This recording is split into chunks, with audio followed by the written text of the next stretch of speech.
Modern culture tells him to be softer, more vulnerable, more available, to express, to open up, to give without limit. But what no one warns him is that the moment he does, something changes. The very things he offers, stability, affection, consistency, are no longer seen as gifts. They are assumed, expected, devalued. Schopenhauer knew this long before modern psychology tried to explain it.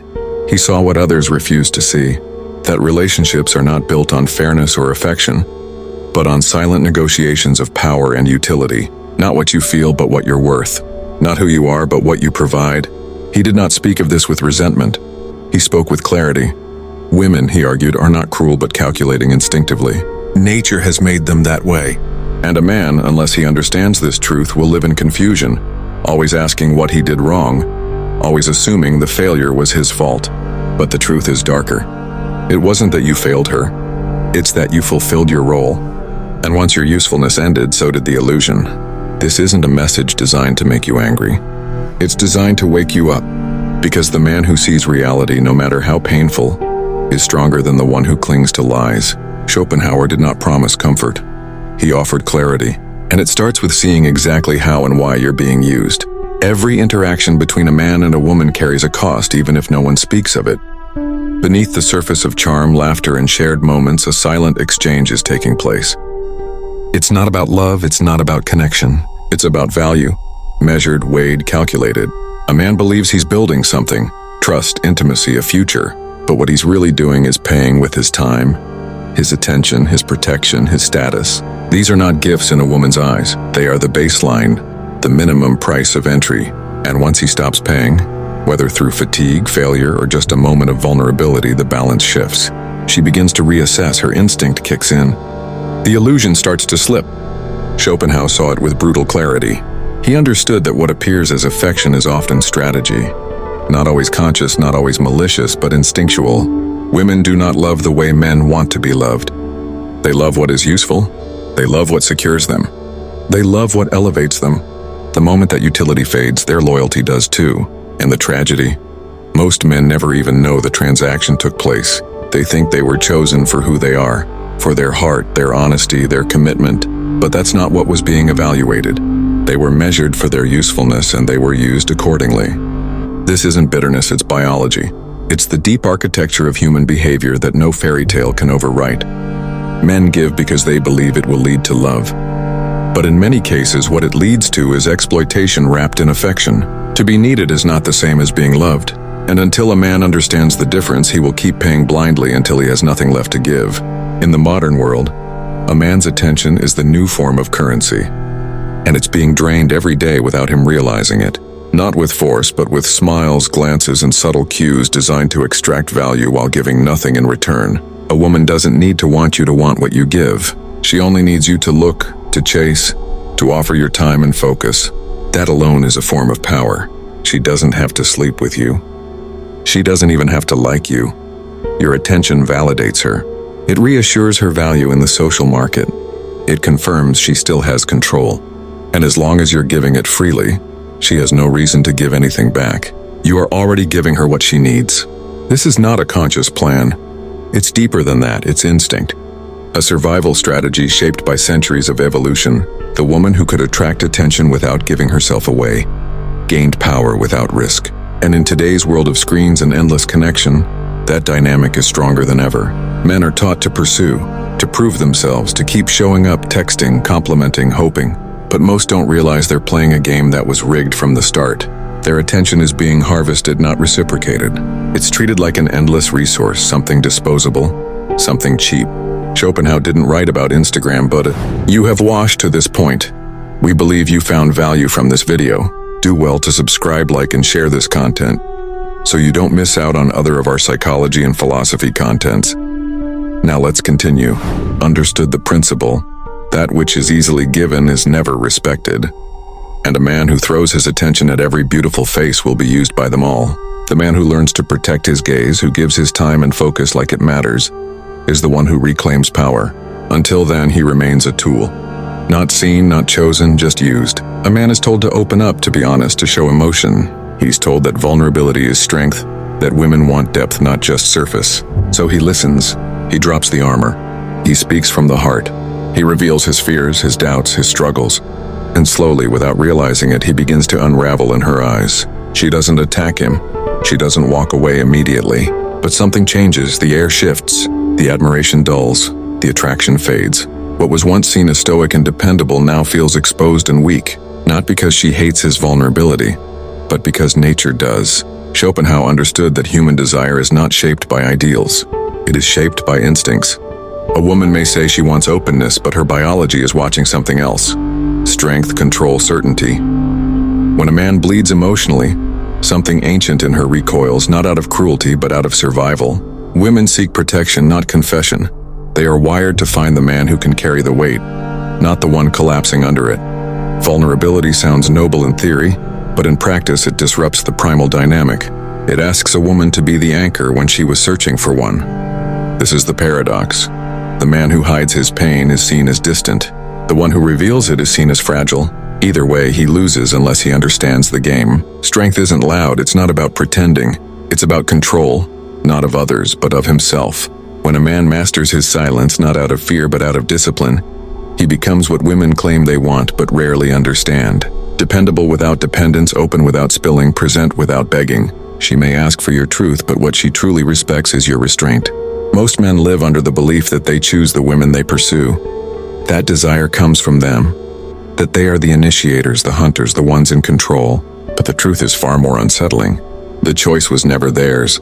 It only felt like it was. From the moment a woman steps into a room, she sends signals. Silent, calculated, often subconscious. A glance held a moment too long. A smile timed perfectly. A posture that invites but never begs. It is not an accident, it is a trigger. And the man, believing he is making the first move, is simply reacting. She already chose him. Only not with words, but with a silent green light. Schopenhauer knew that the will governs more than thought. It governs desire. And desire in men is reactive, visual, fast. It grips the senses before logic can intervene. A woman understands this naturally, not through philosophy, but through instinct. She does not need to chase. She only needs to be seen. She creates the scenario where a man thinks he's deciding while in truth he's being directed. The illusion runs deep. A man thinks he's leading the dance, but she wrote the music. He calls it chemistry, fate, alignment. But what he's responding to is design, not his, hers. And the deeper he falls, the more convinced he becomes that he is in control, when in fact he is following a path she laid without speaking a word. This is not manipulation in the way men imagine it.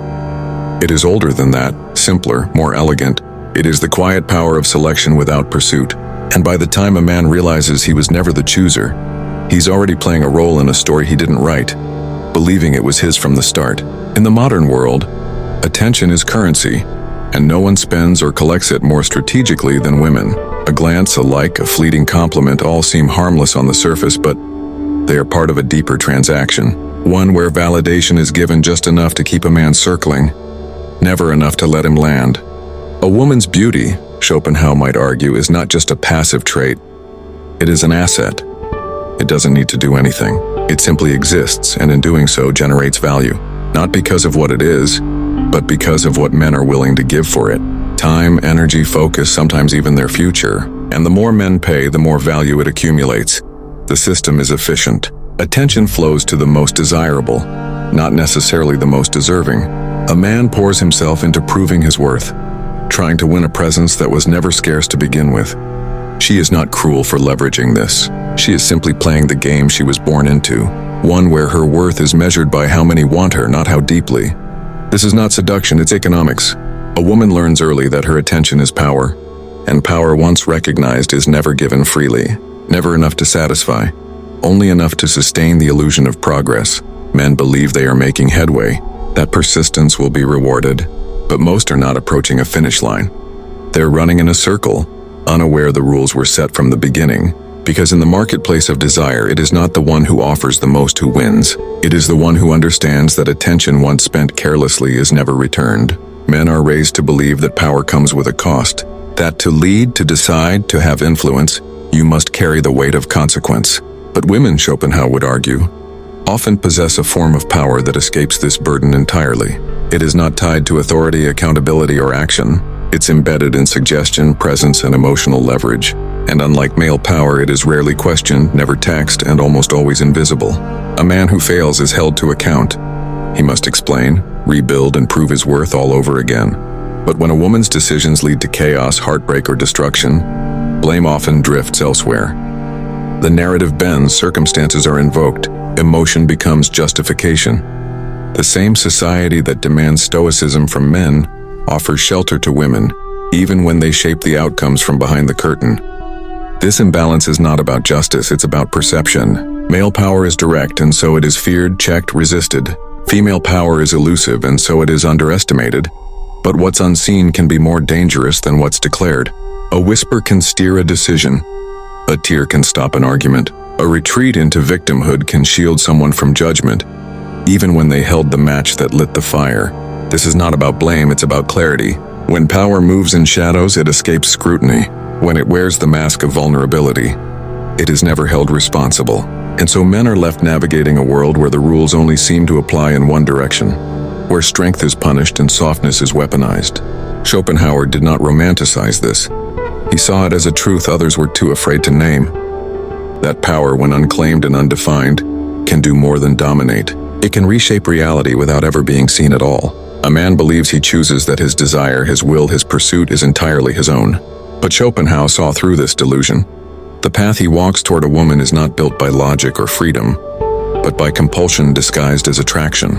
He thinks he prefers her smile, her voice, the way she moves. But what draws him is not personal, it is primal. Nature scripts the roles with brutal efficiency. A man seeks youth, softness, symmetry, not because he truly understands them, but because centuries of survival demanded he respond. She does not need to chase. All she needs is to appear. His instincts do the rest, but the illusion deepens. Even when he feels certain she is the one, it is not love guiding him, but biology pushing him. And yet this truth is too harsh for most to accept. So he cloaks it in poetry, in stories of destiny and the illusion of romance. It feels better to believe he chose, that he is noble, that he is capable of sacrifice. But beneath it all, the will is primitive, blind, and merciless. Schopenhauer stripped away the veil.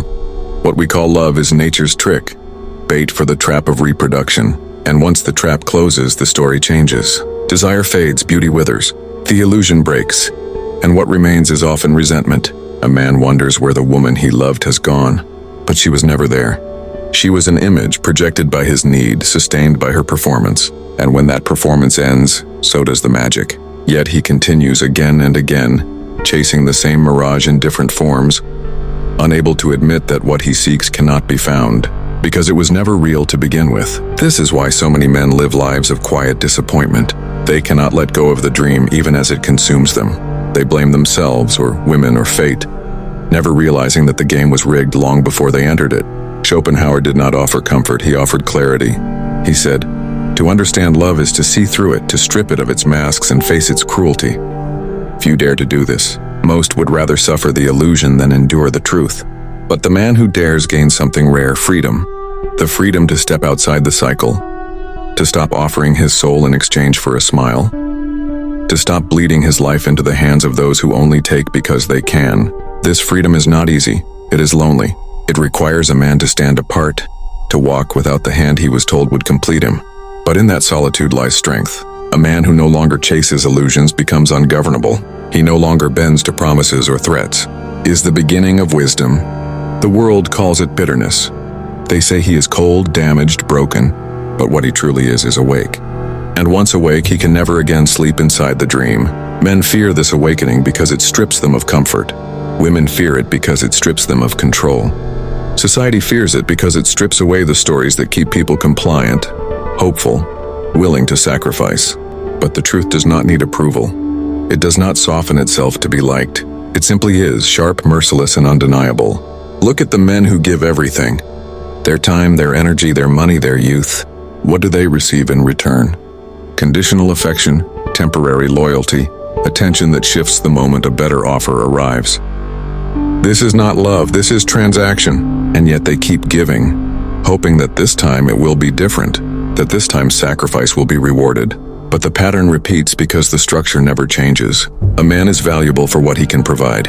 When he provides no more, his value expires. Harsh, yes, but denial does not erase it. Men cling to fairy tales while reality bleeds them dry. Schopenhauer saw this and refused to look away. He knew that men by their nature are willing to suffer endlessly for a dream that does not exist, and he knew that women, by their nature, are willing to let them, not out of cruelty but out of instinct, each playing the role assigned by nature, neither aware of the script, both trapped inside it. But awareness is possible. That is the gift philosophy offers. It cannot change the rules, but it can reveal them, and once revealed, a man can choose not to play the fool. He can see affection for what it is, conditional. He can see promises for what they are, temporary, and he can see himself not as a victim but as an agent, free to step away, free to reclaim his strength. This is the harsh gift of truth. It takes away the dream but gives back the self, and in that exchange something greater than love is born: independence. Imagine the weight lifted when a man no longer begs for validation, no longer bleeds for scraps of attention, no longer confuses being wanted with being valued. Imagine the clarity when he sees that what he was chasing was never her, but his own reflection, distorted in her eyes, and when that reflection is gone, so is his worth in her world. But when he turns away, when he stops looking for himself in someone else, he finds it where it always was, within. This is the revolution Schopenhauer hinted at, though he never lived to see it. A man who refuses to be used, who refuses to play the endless game of giving and losing, becomes untouchable. He may be alone, but he is free. And freedom is heavier, sharper, more demanding than any illusion of love. It asks for discipline, it asks for courage. But it also gives back something priceless, the end of chains. A man who has tasted this freedom will never again envy the one who is adored, for he knows that adoration is just another form of dependence. He would rather walk alone in truth than be carried in lies. And this is what terrifies the world. A man who does not need approval cannot be controlled. A man who does not chase cannot be led. A man who does not believe the story cannot be deceived. Women call him bitter. Society calls him dangerous. But he is neither. He is simply awake.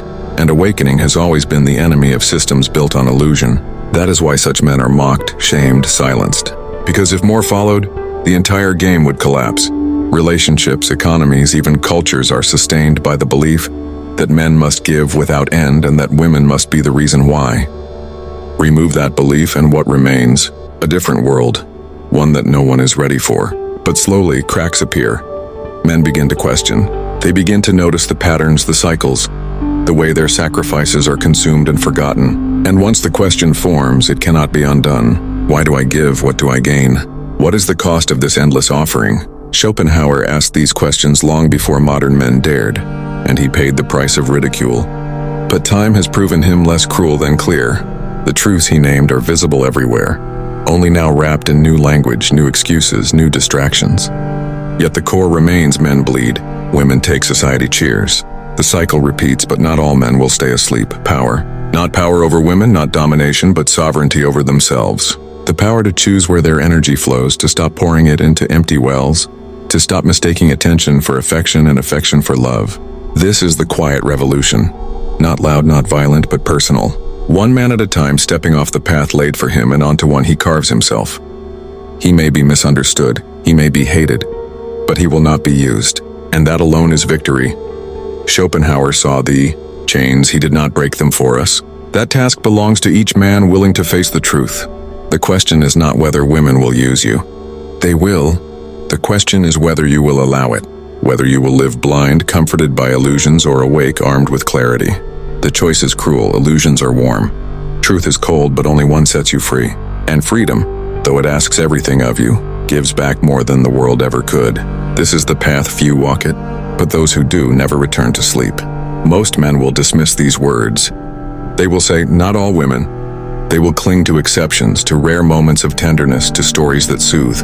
But deep down, when they are honest with themselves, they know. They have felt the shift, the devaluation, the quiet withdrawal of affection once their usefulness ran dry. They have tasted the bitterness of being replaced, ignored, discarded, and still they chase, still they hope. Because to accept the truth feels like death. And in a way it is. The death of innocence, the death of romance. The death of the boy who believed he could be loved for who he is rather than what he provides. That boy must die for the man to be born. And the man who rises from that death does not hate women. He simply sees them, not as angels, not as demons, but as they are, fallible, strategic, survival-driven, and in seeing them clearly he reclaims the power he once surrendered. This is not hatred, it is vision, And vision is the first step toward liberation. Do not mistake clarity for cruelty. Do not mistake awakening for bitterness. These are the lies told to keep you compliant. A man who refuses to be used is not broken, he is whole. A man who refuses to give endlessly is not cold, he is sane. And a man who stops searching for himself in the eyes of a woman is not lost, he is found. The world will resist this message because it thrives on your blindness. But the world cannot stop the spread of truth once it has been spoken. And it is spreading.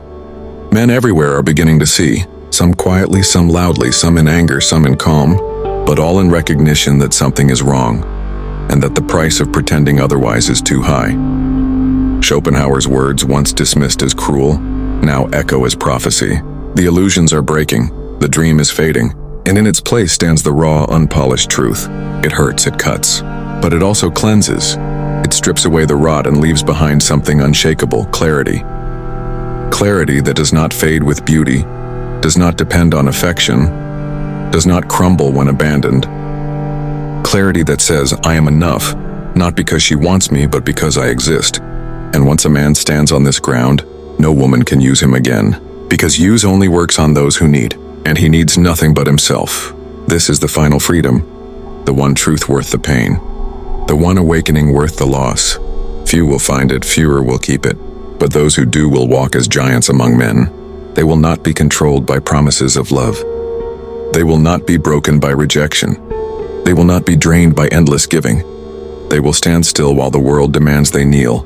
And in that stillness they will discover something greater than affection: sovereignty. A man who owns himself is beyond being used. A man who owns himself cannot be deceived. And when he looks at women, he sees not temptation, not salvation, but equals in a game that no longer controls him. He plays but never forgets the rules. He gives but never blindly. He loves but never at the cost of himself. This is not detachment, it is balance. It is the strength to remain whole in a world built to divide you, to hollow you out, to keep you chasing. It is the courage to face loneliness without fear, to stand apart without shame, to embrace solitude as sanctuary rather than punishment. Most men will never taste this freedom. They will trade it for comfort, for illusion, for the fleeting warmth of being wanted.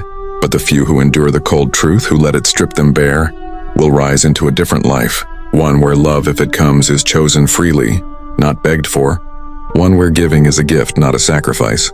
One where attention is currency spent wisely, not squandered. These men are no longer prey. They are no longer tools. They are no longer bound by the invisible chains of need. The world will call them dangerous. Women will call them unloving. But they will know the truth. They are not dangerous, only free, not unloving, only discerning. And in their freedom, they may finally know love as it was meant to be. Not an exchange, not a transaction, not a bargain of utility, but a meeting of equals who have nothing to take from each other, only something to share. This is rare, this is fragile, but it is real. And it is only possible once the illusions have died.